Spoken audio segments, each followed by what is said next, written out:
suit une histoire racontée par Héloïse Oria, la princesse Alexandra.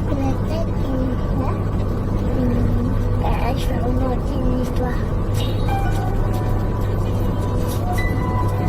était une fois.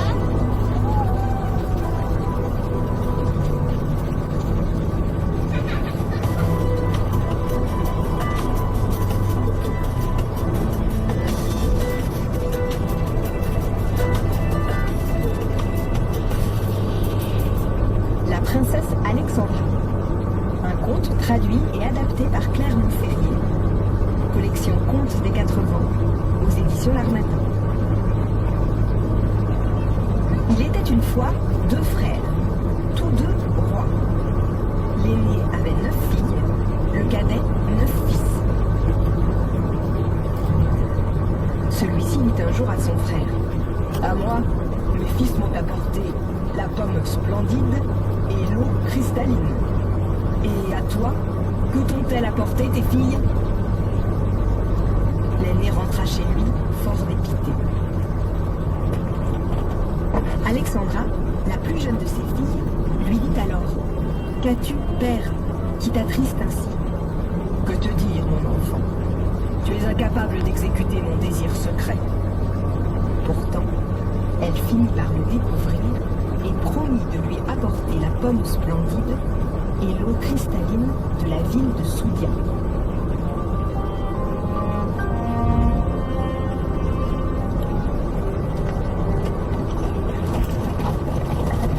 Bientôt, Alexandra, habillée en homme, se mit en route sous le nom d'Alexandre. Accueillis par le prince dans le palais du roi, ils dînèrent ensemble, se promenèrent, puis allèrent se coucher dans la même chambre. Le prince se douta au renflement de sa poitrine que c'était une fille. Il fit part de ses soupçons à sa mère. « Emmène-la où tu ranges tes armes et tes livres. S'il court les examiner avec soin, c'est un homme. S'il s'attarde sur les ouvrages à l'aiguille, c'est une femme. » Ainsi fit-il. Alexandra étudia soigneusement les armes comme un chef de guerre et les livres en fin connaissance. Le prince retourna rendre compte à sa mère. « Mon enfant, lui dit-elle, emmène-le tout en haut de l'escalier, là où jamais femme ne put monter. S'il ne peut y aller, nous saurons que c'est une femme. »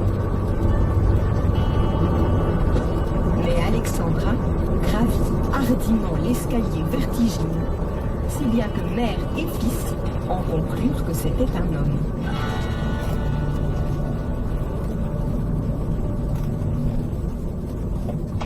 Quelques jours plus tard, Alexandra, songeant à partir, demanda à ses hôtes de lui donner la pomme splendide et l'eau cristalline.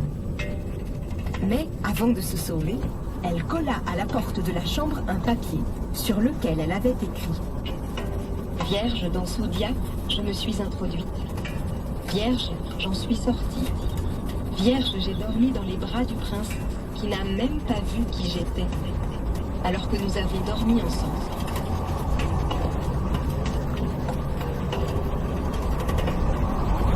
Le soir, le prince lut le message et sombra dans une grande tristesse.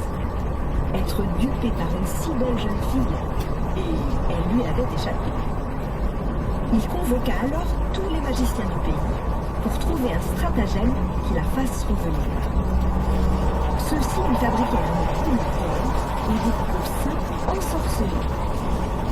Lorsqu'on les nourrirait, la poule se métamorphoserait en taureau, prendrait la jeune fille sur son dos et s'enfuirait. On les remit à un serviteur fidèle avec ordre de se rendre au palais de la jeune fille et de crier qu'il vendait une poule et ses poussins pour un baiser. Ainsi fut fait. La princesse vit la poule d'or et ses poussins, en demanda le prix, envoya une de ses suivantes donner le baiser.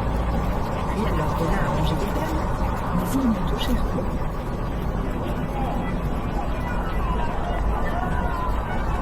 Le lendemain avait lieu une grande fête.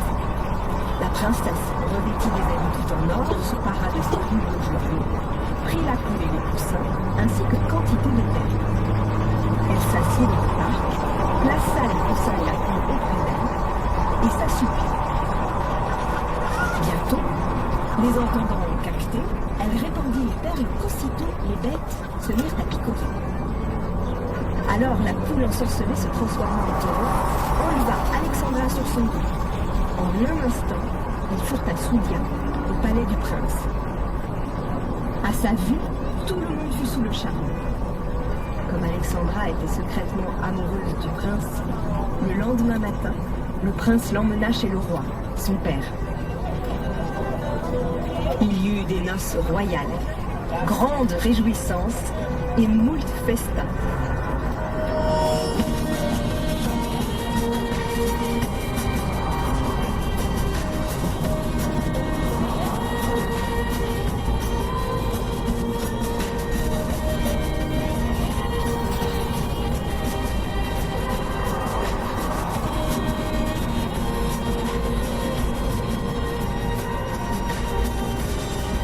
La princesse Alexandra, racontée par Héloïse Auria, à la mise en onde Romain Dubrac, écrite par Claire Montferrier dans la collection Contes des Quatre Vents, publiée aux éditions L'Harmattan. C'est un conte crétois qui est une île en Grèce, la Crète.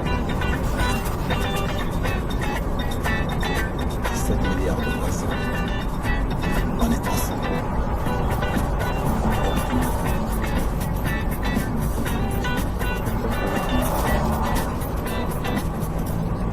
7 milliards de voisins. L'école à la radio sur RFI avec Sylvia Servin, qui découvre chaque semaine des femmes trop souvent méconnues dans l'histoire de l'Afrique.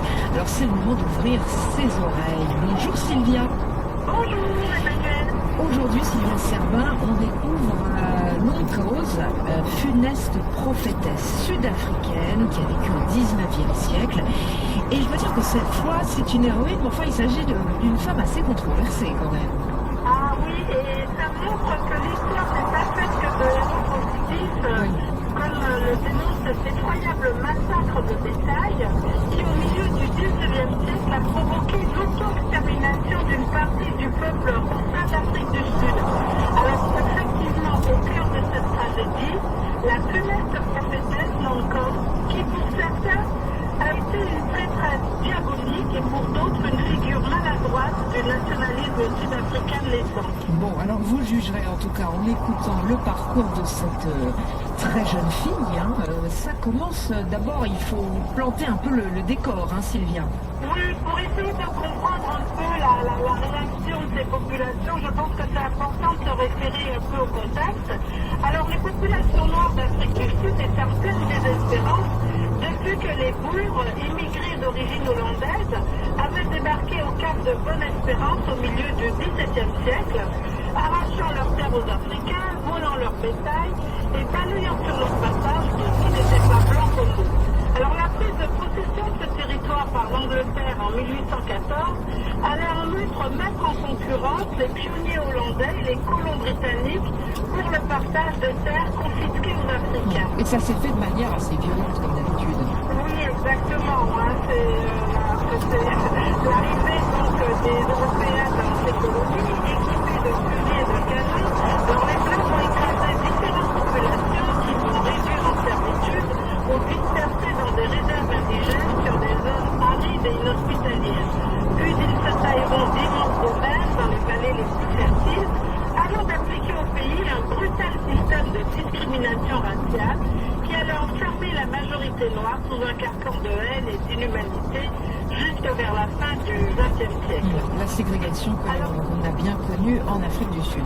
Voilà. Alors certains groupes opposeront une forte résistance à leurs prédateurs, et ce sera notamment le cas des Rasta qui, grâce à leur maîtrise de la métallurgie du fer, disposaient d'armes assez performantes pour mener une longue confrontation contre les Boers. Et c'est dans ce contexte traumatisant pour ces tribus traquées et impuissantes à contenir l'implantation européenne que se situe l'histoire de la jeune Nonkose. Alors la jeune Nonkose, comme vous dites, au départ c'est une orpheline de 16 ans, vraiment une jeune fille un peu comme les autres. Oui, elle est élevée par son oncle maternel dans un prospère village de la région du Cap, dans la pointe sud du pays.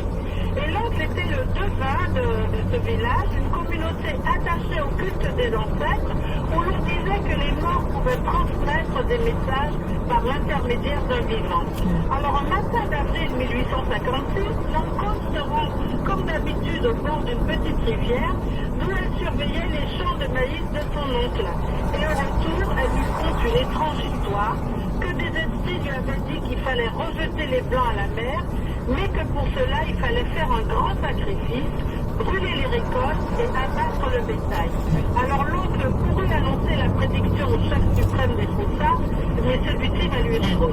Il faut dire que bon, c'est quand même faire courir un risque énorme à ce peuple. Alors l'oncle, de son côté, s'était empressé de réunir le village pour raconter son aventure. Elle dégageait tant de